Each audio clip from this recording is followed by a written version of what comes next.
ಎಲ್ಲರಿಗೂ ನಮಸ್ಕಾರ. Welcome to ರುಚಿಯ ರಹಸ್ಯ. ಇವತ್ತು ನಾವು ತುಂಬಾ ಸಿಂಪಲ್ಲಾಗಿ ಟೊಮೆಟೊ ರಸಮ್ ಉಡುಪಿ ಸ್ಟೈಲ್ ಹೇಗೆ ಮಾಡೋದು ಅಂತ ನೋಡೋಣ. ಅರ್ಧ ಕಪ್ ತೊಗರಿಬೇಳೆ 30 ನಿಮಿಷ ನೆನೆಸಿಟ್ಟಿರೋದು, 3 ಟೊಮೆಟೊ, 1 ಈರುಳ್ಳಿ, 2 ಹಸಿಮೆಣಸು, ಅದಕ್ಕೆ ಬೇಕಾಗುವಷ್ಟು ನೀರನ್ನು ಸೇರಿಸಿ 1 ಟೇಬಲ್ ಸ್ಪೂನ್ ಉಪ್ಪು ಹಾಕಿ 3ರಿಂದ 4 ವಿಸಿಲ್ಸ್ ಹಾಕಿಸಿ. ಇವಾಗ ಇನ್ನೊಂದು ಪಾತ್ರೆಯಲ್ಲಿ 1 ಟೇಬಲ್ ಸ್ಪೂನ್ ಜೀರಿಗೆ, 1 ಟೇಬಲ್ ಸ್ಪೂನ್ ಕಾಳುಮೆಣಸು ಸ್ವಲ್ಪ ಚೆನ್ನಾಗಿ ಹುರಿಬೇಕು. ಆಮೇಲೆ ಇದನ್ನು ಪುಡಿ ಮಾಡಿಕೊಳ್ಬೇಕು. ತುಂಬ ಪುಡಿಯಾಗೋದೇನು ಬೇಡ, ತರ್ತರಿಯಾಗಿ ಪುಡಿ ಮಾಡಿದರೆ ಸಾಕಾಗುತ್ತೆ.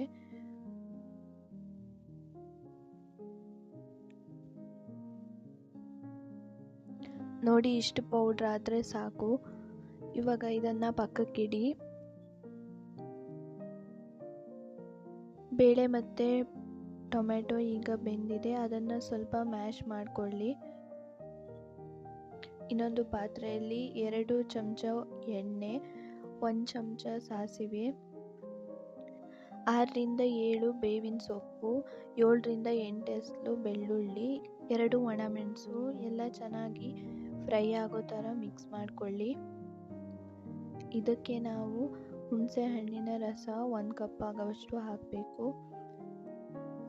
ಆವಾಗಲೇ ಬೇಯಿಸ್ಕೊಂಡಿರೋ ಬೇಳೆ ಮತ್ತು ಟೊಮೆಟೊನ ಹಾಕಬೇಕು. ಪುಡಿ ಮಾಡಿಕೊಂಡಿರೋ ಜೀರಿಗೆ ಮತ್ತು ಕಾಳುಮೆಣಸಿನ ಪೌಡ್ರನ್ನು ಹಾಕಿ 1 ಟೇಬಲ್ ಸ್ಪೂನ್ ಆಗುವಷ್ಟು ಚೆನ್ನಾಗಿ ಘಮ ಬರೋದಕ್ಕೆ ಮಧ್ಯದಲ್ಲಿ ಸ್ವಲ್ಪ ಮಿಕ್ಸ್ ಮಾಡ್ಕೊಳ್ತಾ ಇರಿ, ಯಾಕಂದರೆ ಬೇಳೆ ತಳ ಕತ್ತುತ್ತೆ.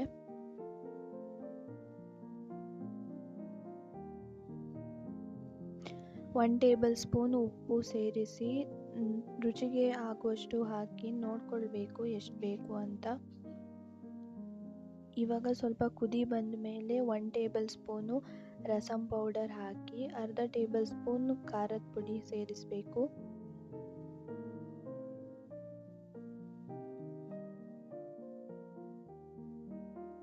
ಮಧ್ಯದಲ್ಲಿ ಮಿಕ್ಸ್ ಮಾಡ್ತಾ ಇರಿ.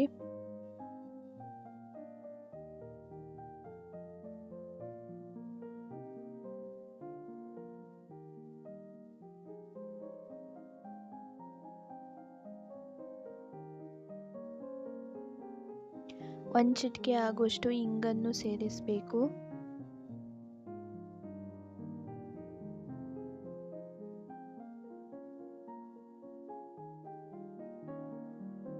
ಚೆನ್ನಾಗಿ ಕುದಿ ಬಂದ ಮೇಲೆ 1 ಮುಷ್ಟಿ ಆಗುವಷ್ಟು ಕೊತ್ತಂಬರಿ ಸೊಪ್ಪನ್ನು ಸೇರಿಸಿದರೆ ನಮ್ಮ ಟೊಮೆಟೊ ರಸಮ್ ರೆಡಿಯಾಗಿದೆ. ತುಂಬಾ ರುಚಿಯಾಗಿ ಘಮ ಘಮ ಆಗಿರುವ ರಸಮ್ ರೆಡಿಯಾಗಿದೆ. ತುಂಬಾ ರುಚಿಯಾಗಿರುತ್ತೆ. ನೀವು ಒಂದ್ಸಲ ಟ್ರೈ ಮಾಡಿ, ಸಬ್ಸ್ಕ್ರೈಬ್ ಮಾಡಿ, ಸಪೋರ್ಟ್ ಮಾಡಿ. Thank you.